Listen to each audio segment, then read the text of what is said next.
Hi, my name is Alex. Today I want to share a story that has been weighing heavily on my heart. It's not the easiest to talk about, but I think it's time to put it out there. This is the story of my marriage to Sarah and how it all came crumbling down. It started innocently enough, like most love stories. I met Sarah 6 years ago at a friend's party. She was everything I had ever wanted. She had this amazing laugh that filled the room and eyes that sparkled with life. I was drawn to her energy, her spontaneity. She seemed like someone who embraced life wholeheartedly, and I couldn't resist getting to know her better. We hit it off almost instantly. Everything between us felt effortless. Conversations flowed like water, and we'd lose track of time when we were together. Within months, we were inseparable. I was convinced Sarah was the one. In retrospect, I guess I was blinded by love. Or maybe I just saw what I wanted to see. In the early days of our marriage, everything seemed perfect.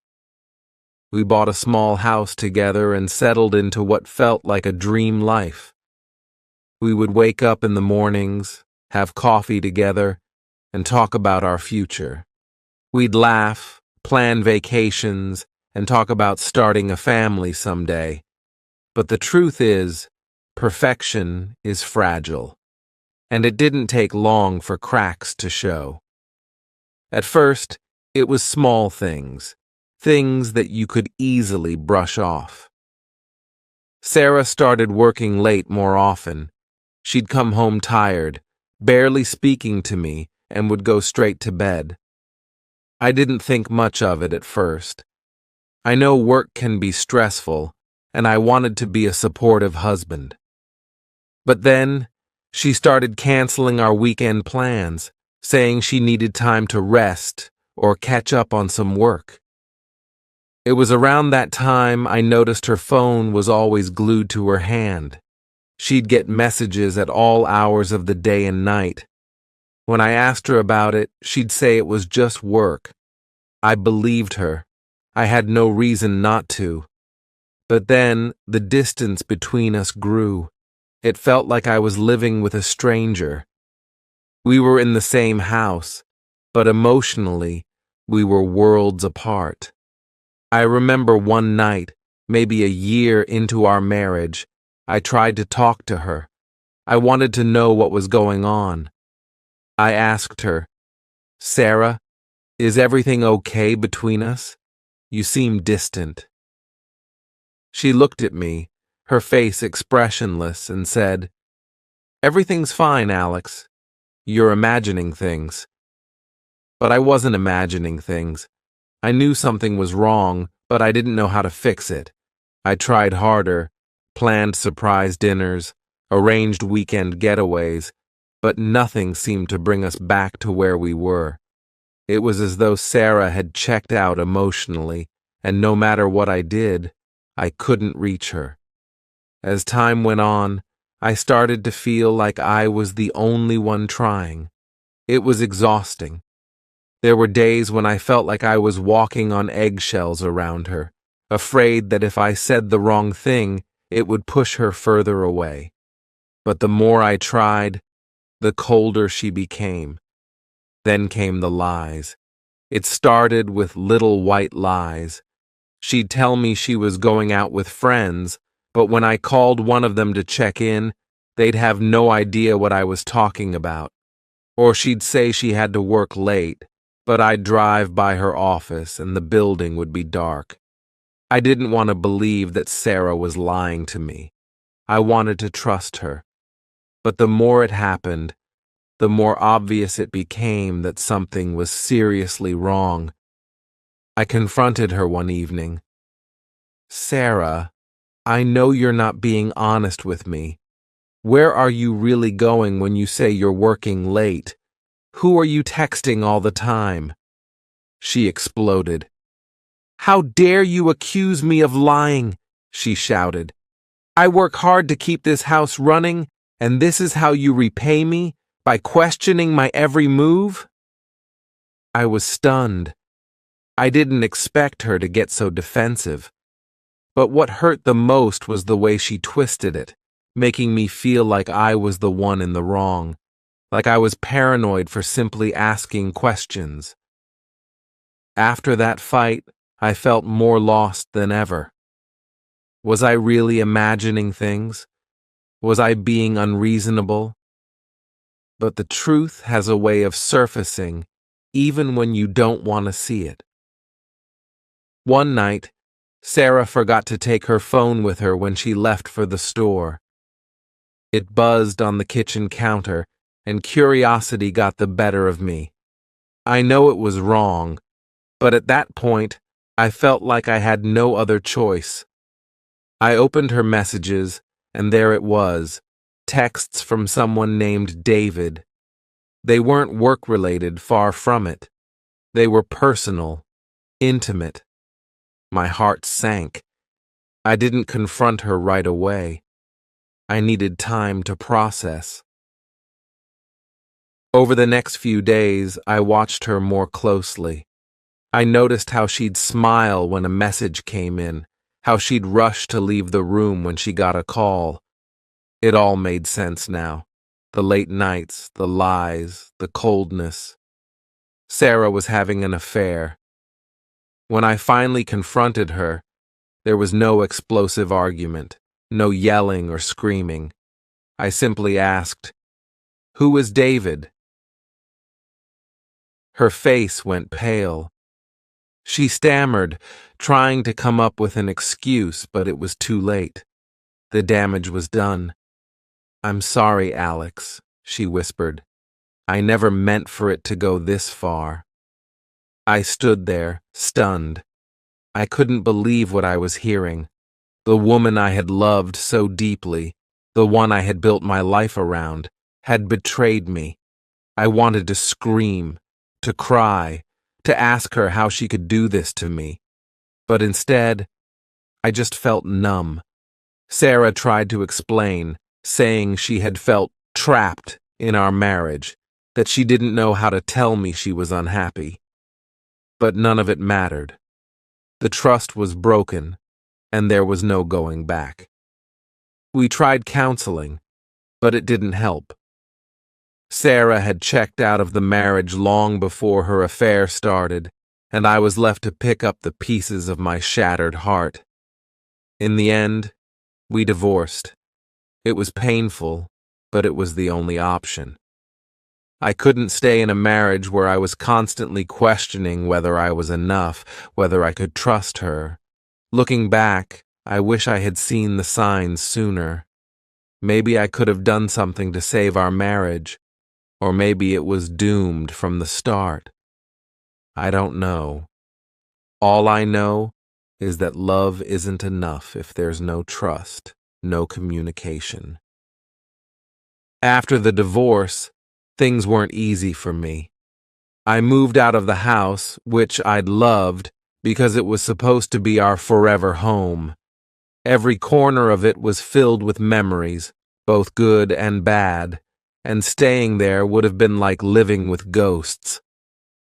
So I packed my things and found a small apartment across town, far enough to feel like I was starting fresh, but not so far that I had to completely uproot my life. The first few weeks after the split were the hardest. I couldn't escape the questions. What went wrong? Why didn't I see it coming? Was there something fundamentally wrong with me that drove Sarah into someone else's arms? Every quiet moment was filled with those doubts. I barely slept. I'd wake up in the middle of the night, my mind racing, playing back every moment of our relationship, trying to pinpoint where things started to go wrong. I tried to stay busy. I threw myself into work, taking on more projects, working late, anything to avoid going home to the emptiness of that apartment. It helped to an extent. At least while I was busy, I didn't have to think about Sarah.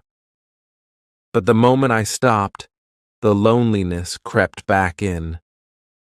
I remember one evening, a couple of months after the divorce, when I ran into Sarah at a grocery store.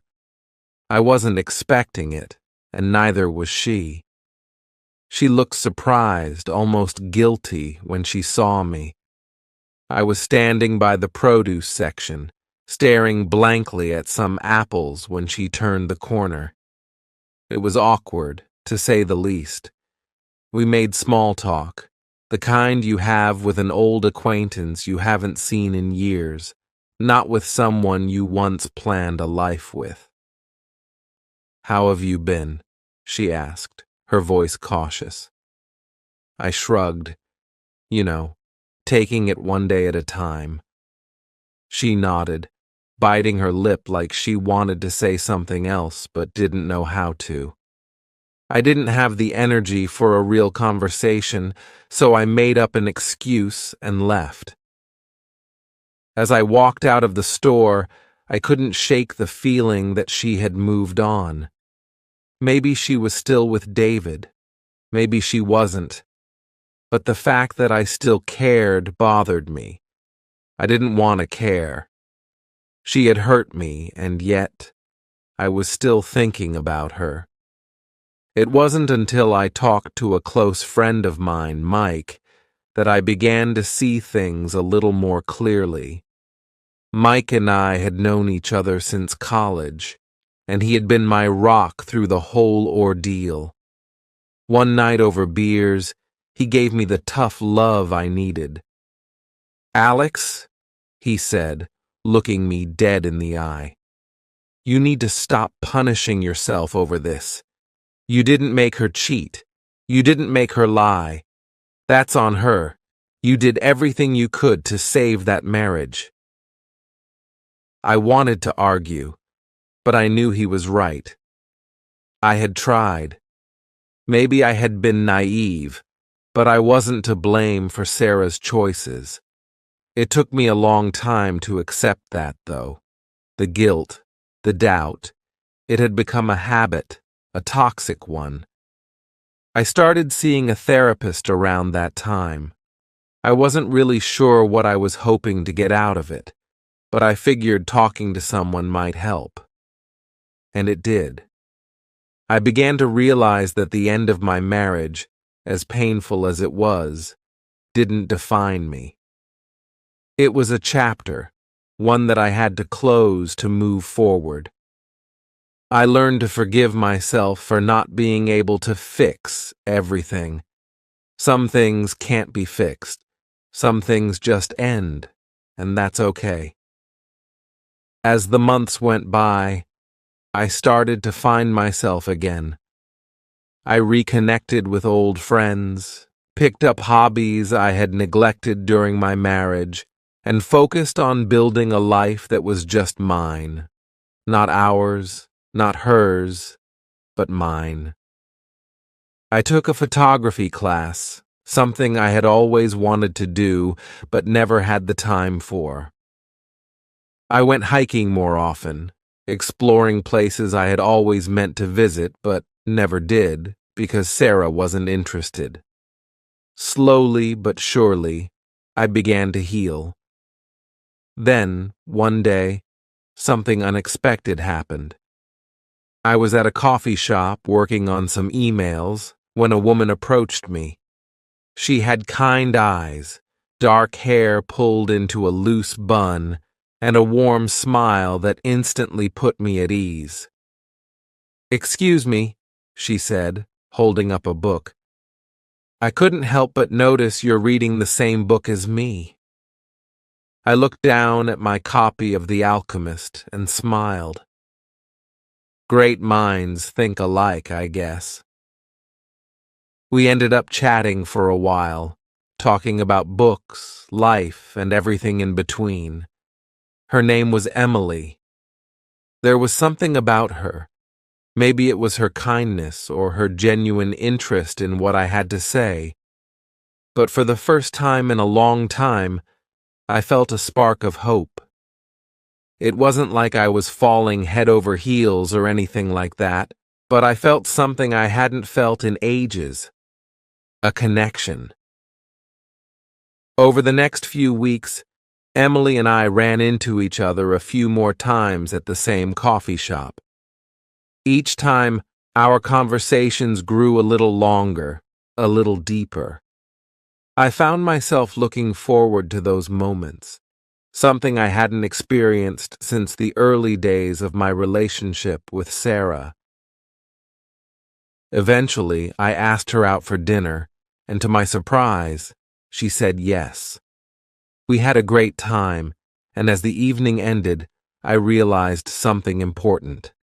I was ready to open up again, not necessarily to fall in love, but to let someone new into my life.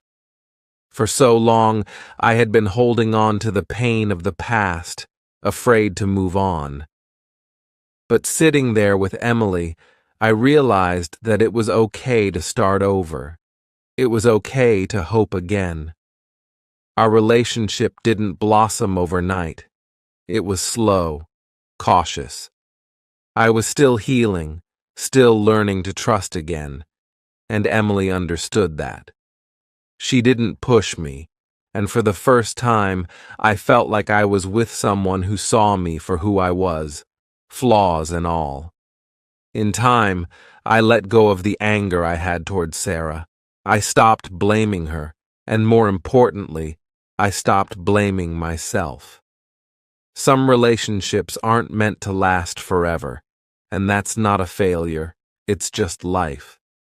Sarah and I had our time, and while it ended badly, it taught me lessons I wouldn't trade for anything.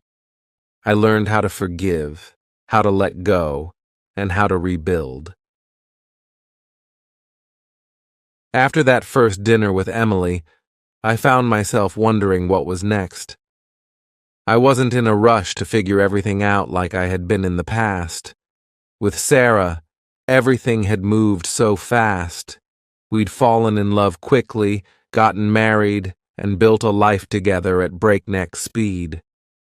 But with Emily, things felt different. It was slower, calmer, more real in a way. There was no pressure to rush into something, and for the first time in my life, I appreciated the value of taking things one day at a time. We continued to see each other, coffee dates, dinners, weekend walks in the park, and slowly I found myself opening up more. At first, I had been hesitant to talk about my past with her. I didn't want to dump all my baggage on her so soon. But Emily, being the patient and understanding person she was, never pushed. She let me share things at my own pace, and eventually, I told her everything.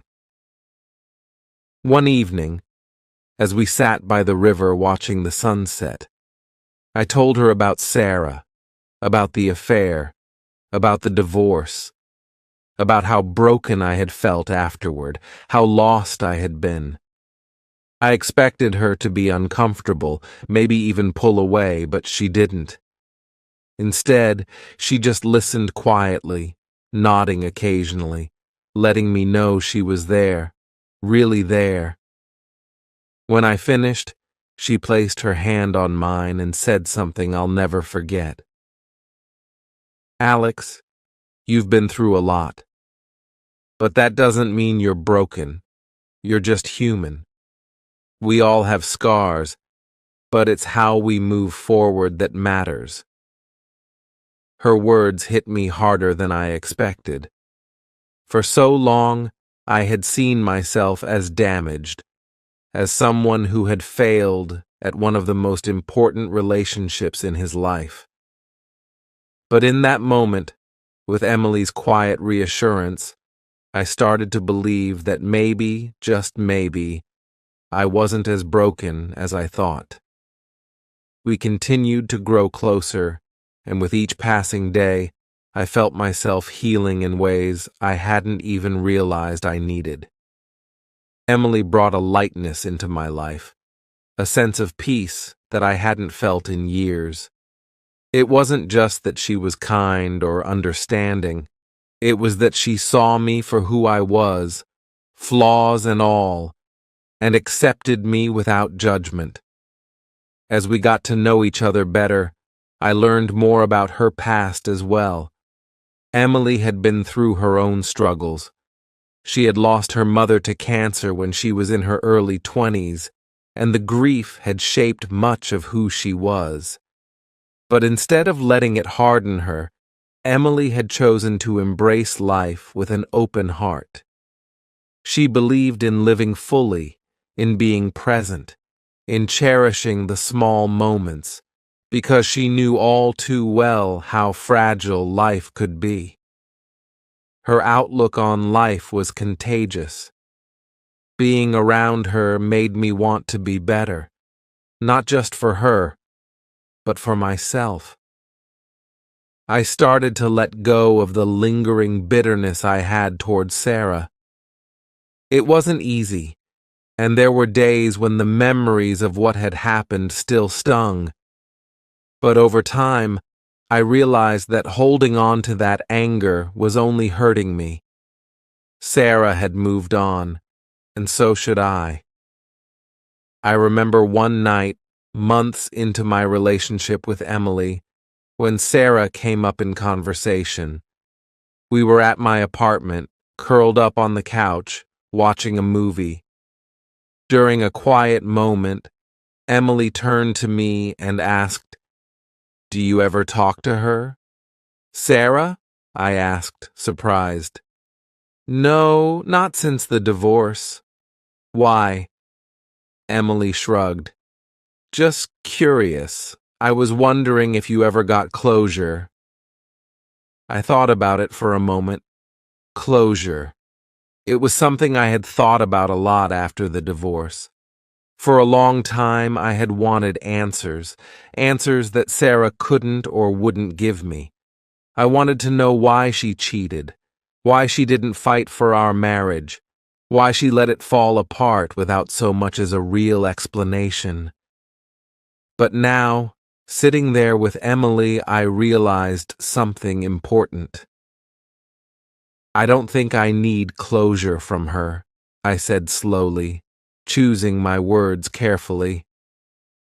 "I've spent so much time trying to understand why things happened the way they did, but maybe it's not about getting answers from her. Maybe it's about accepting that sometimes things just end, and that's okay." Emily smiled, her eyes soft. "I think that's a really healthy way to look at it." And it was. For the first time, I felt like I didn't need Sarah's validation or an apology. I didn't need her to explain herself, because no explanation would ever fully heal the wounds she had left.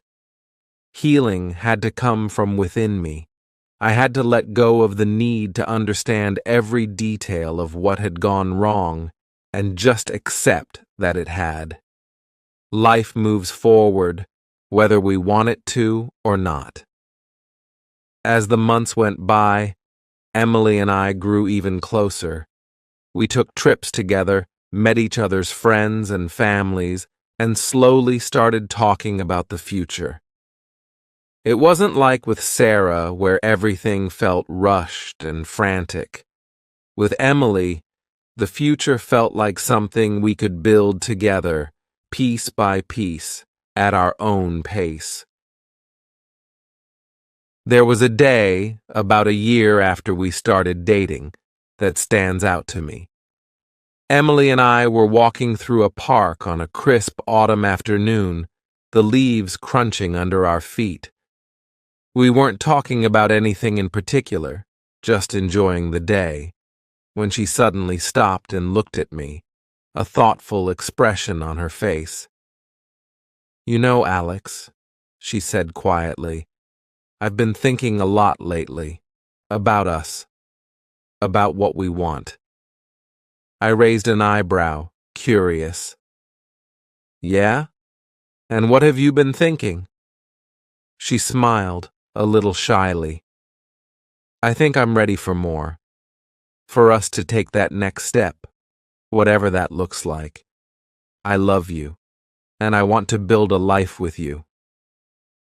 Her words took me by surprise, not because I didn't feel the same, but because I hadn't realized just how ready I was for that next step, too.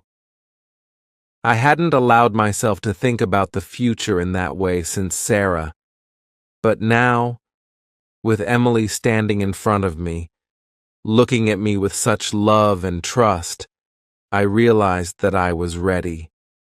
Ready to open my heart fully again, ready to take that risk. "I love you too, Emily," I said, my voice steady, "and I'm ready to build that life with you." It wasn't a grand, sweeping proposal, and there were no dramatic gestures.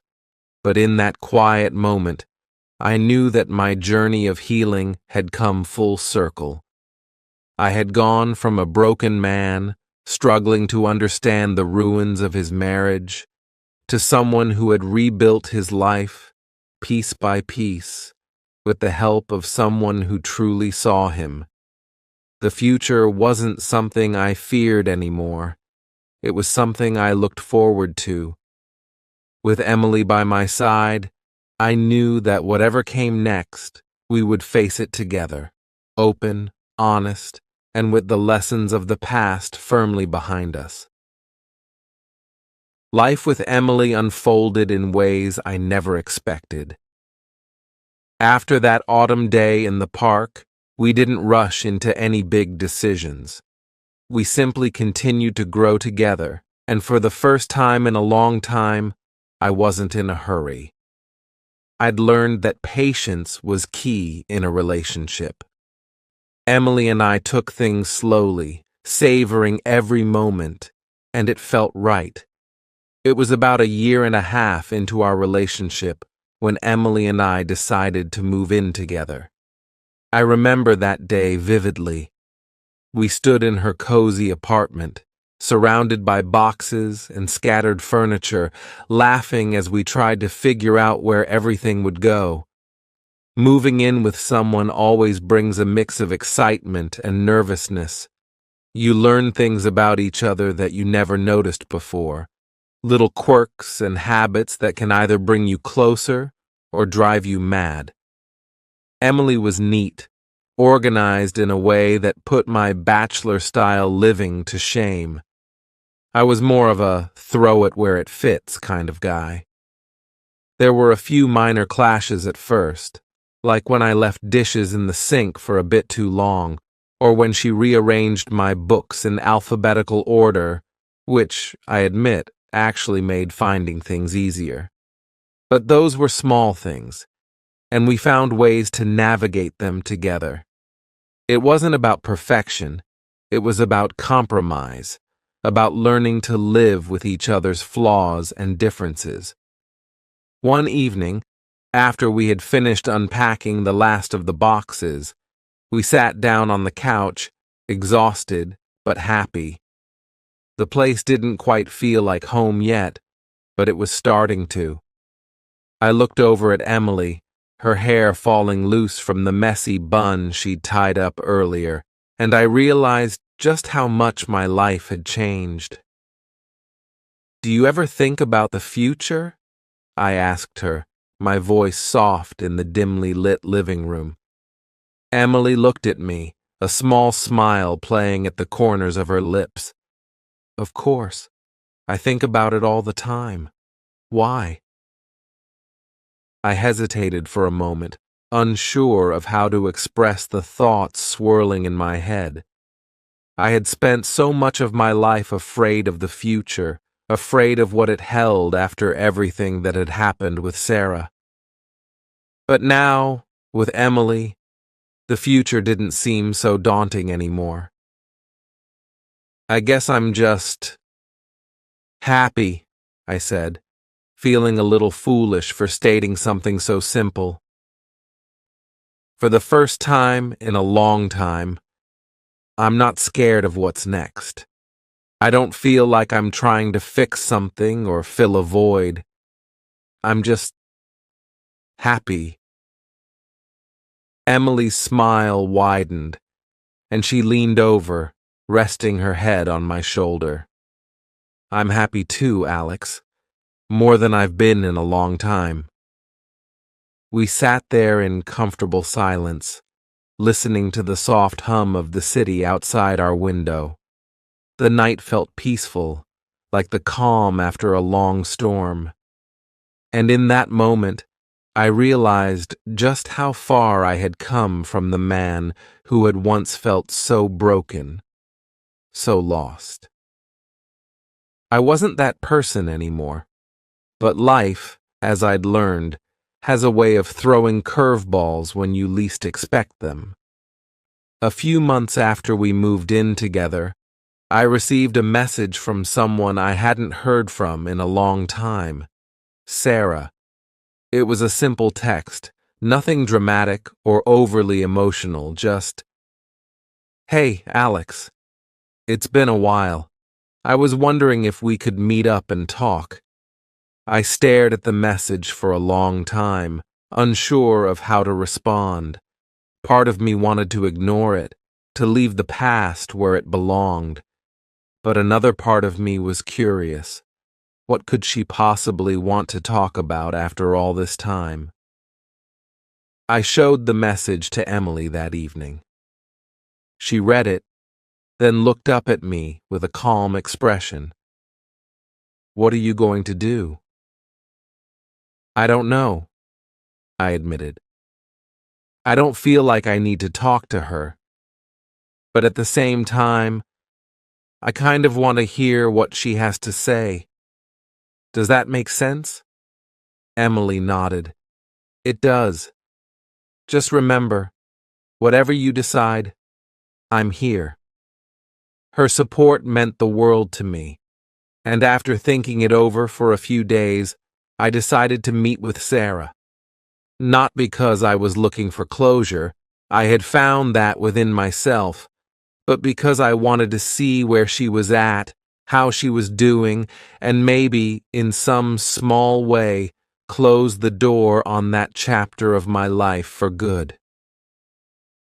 We met at a quiet cafe, the same one where we used to go during our early days together. Seeing Sarah again was strange. She looked different, older, more tired, like life had worn her down in ways I hadn't expected. There was an awkwardness between us, a tension that wasn't hostile, but wasn't quite comfortable either. "Thanks for meeting with me," she said, her voice softer than I remembered. "I wasn't sure if you'd want to." "I almost didn't," I replied honestly, "but I figured we both deserved a chance to talk." Sarah nodded, stirring her coffee absently. There was a long pause before she spoke again. "I just wanted to say I'm sorry, Alex, for everything, for how I treated you, for how things ended. I know it's too late for apologies, but I needed to say it." Her words caught me off guard.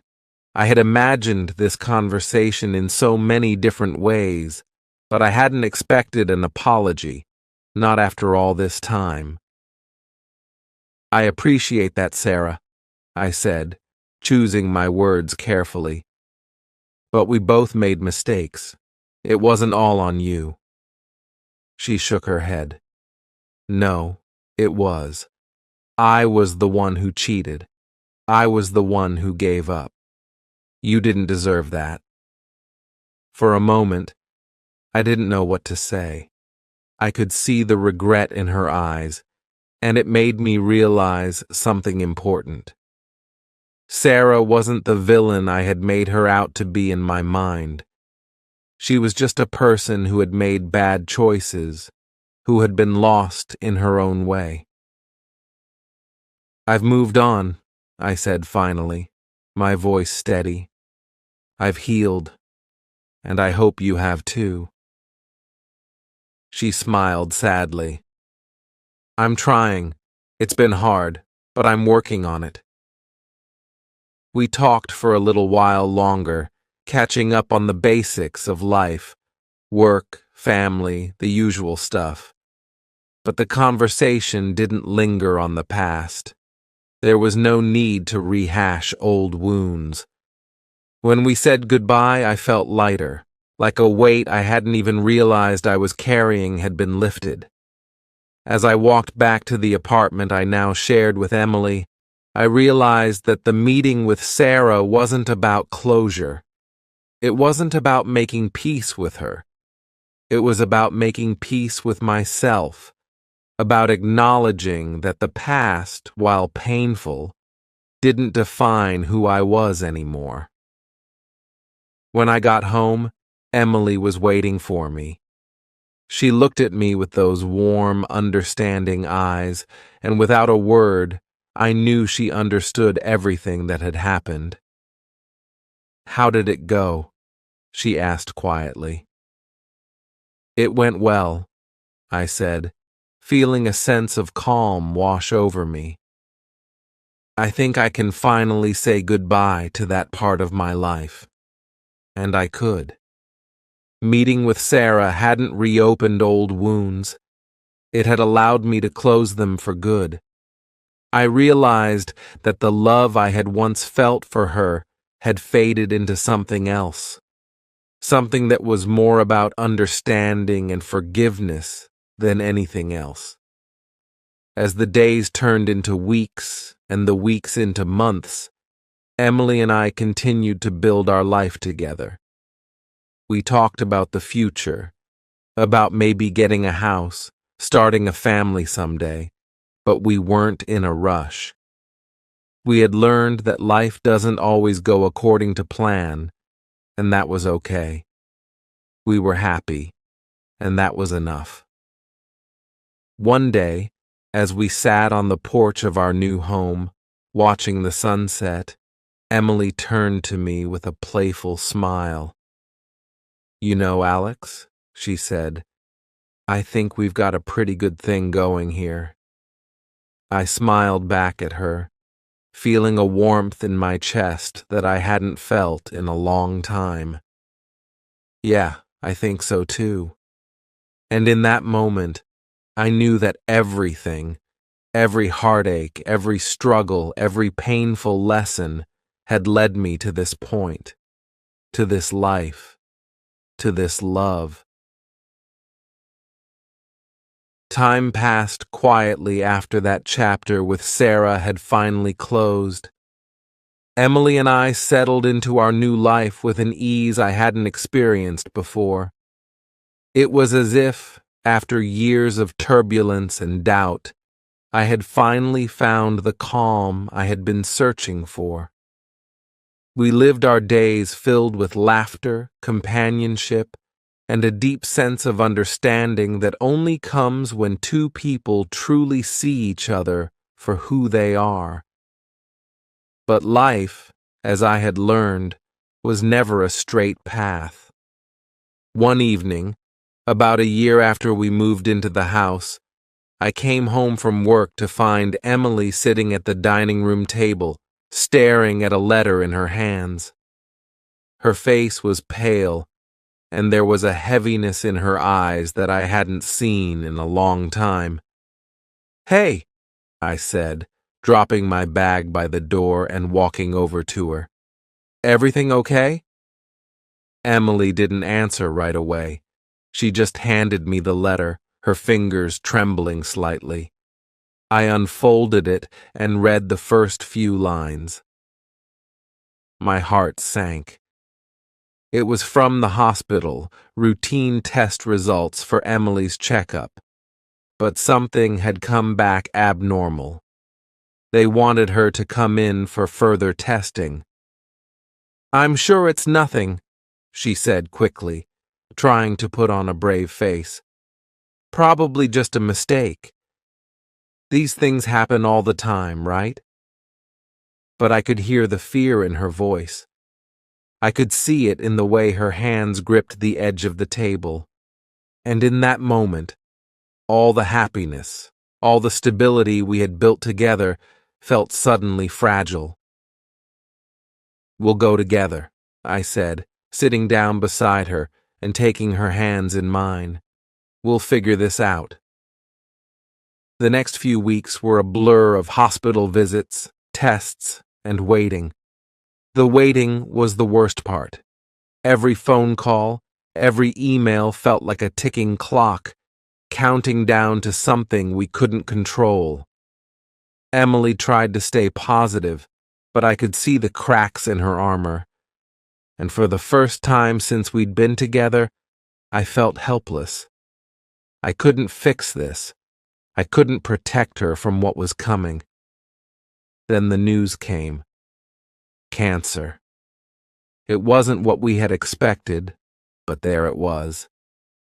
The doctor spoke in calm, clinical terms, explaining the treatment options, the prognosis, the road ahead. But all I could hear was the word cancer echoing in my mind, drowning out everything else. Emily was quiet during the drive home. She stared out the window, her hands resting in her lap, and I didn't know what to say. What do you say when the person you love most in the world is facing something like that? When we got home, she went straight to bed. I followed her, sitting on the edge of the mattress, not sure if she wanted to talk or be alone. Finally, after what felt like hours, she spoke. "I'm scared, Alex." Her voice was small, and it broke something inside me to hear her sound so vulnerable, so unlike the strong, fearless woman I had fallen in love with. "I am too," I admitted, feeling the weight of those words settle between us. We stayed like that for a long time, just holding each other, neither of us knowing what the future held. But one thing was certain. Whatever happened, we would face it together. The months that followed were some of the hardest of my life. Emily started chemotherapy, and the side effects hit her hard. She lost weight, her hair, her energy. There were days when she could barely get out of bed, days when she was too sick to eat or even talk. It was heartbreaking to see her like that, this vibrant, full-of-life woman reduced to someone who had to fight just to make it through the day. But through it all, she never gave up. Even on her worst days, she would look at me with that same quiet determination and say, "We'll get through this." And I believed her. I had to, because the alternative was too painful to even consider. Our friends and family rallied around us, offering support in any way they could. My parents, who lived a few hours away, would come to help out whenever possible. Emily's sister, Katie, practically moved in with us during the roughest weeks, and having her there made a world of difference. But even with all the support, it was a battle we fought alone, in the quiet moments, behind closed doors, when it was just the two of us. There were nights when I would lie awake, listening to Emily's soft breathing beside me, and wonder if we would ever get our old life back. The life we had built together, full of hope and dreams for the future, now seemed like a distant memory. But then I would remember the promise I had made to her, that we would face this together. And I knew I couldn't let myself fall apart, not when she needed me to be strong. As the months went on, there were small victories. The treatments, though brutal, started to show signs of working. Emily's doctors were cautiously optimistic, and slowly she began to regain some of her strength. It was a long, grueling process, but she was a fighter, and bit by bit she started to come back to me. One afternoon, as we sat in the garden watching the flowers bloom, Emily turned to me with a tired but genuine smile. "I think I'm starting to feel like myself again," she said softly. I squeezed her hand, my heart swelling with relief. "I never doubted you for a second." She laughed, a weak but beautiful sound that I hadn't heard in far too long. And in that moment, I knew that no matter what happened, we would make it through. We had already survived so much together, and I was ready to keep fighting for as long as it took. Months later, after what felt like an eternity, Emily went in for her final round of tests. The results were what we had been praying for: remission. The cancer was gone, and though the doctors warned us that there was always a chance it could come back, for now, we could breathe again. We could live again. It wasn't the end of the story, but it was a new beginning, a second chance at the life we had almost lost. As we sat on the porch of our home that evening, watching the sun set over the horizon, Emily leaned her head on my shoulder and whispered, "We made it, didn't we?" I wrapped my arm around her, pulling her close, and smiled. "Yeah, we did." And in that quiet moment, I realized something. Life was never going to be perfect. It would always have its struggles, its heartbreaks, its challenges. But with Emily by my side, I knew we could face whatever came our way. Because love wasn't just about the good times. It was about standing together when things got hard, about choosing each other over and over again, no matter how tough the road became.